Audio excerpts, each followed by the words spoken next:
তো hello guys, আসসালামু আলাইকুম। কেমন আছেন? আশা করি সবাই ভালো আছেন। আপনাদের দোয়ায় আমিও বর্তমান ভালো আছি।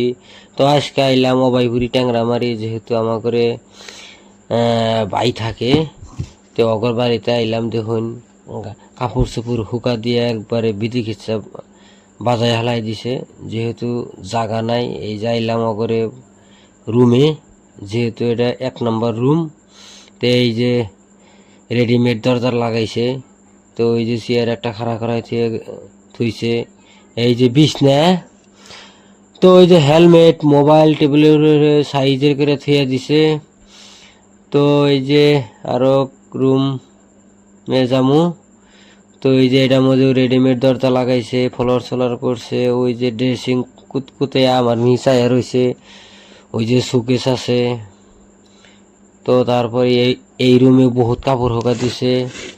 তো এই রুমেও একটা বিছনা, এই যে শিরিনার ব্যাগ, যেহেতু শিরিনা এই রুমে থাকে। তো পরে ওই যে ইনভার্টার দেখা যায়।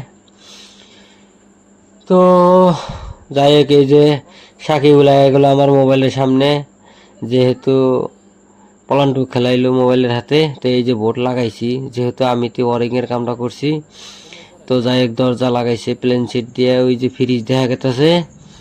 তো ওই যে বহুত বস্তু মাইজার মধ্যে থুয়ে দিছে।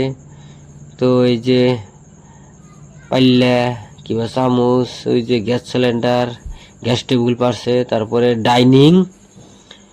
তো যাই হোক, এই যে বহুত কিছু থইছে। যেহেতু এই রুমে ওরা রান্না খায়, যেহেতু বর্তমান ওরা কিচেন রুমটা বানা নাই বা হয়তো বানাবো। দেখেন রাইস কুকার ঠিকা দিয়ে থইছে, ঠিকার হরে ভাত রান্না খায়। যেহেতু আমি এসে রাইস কুকারে ভোট নাগাবার নিগে হয়তো নিচে নামাই দিমু। তো নিচে না নামাইলে বিরাট অসুবিধা হয়েছে, যার জন্য আমি আইছি।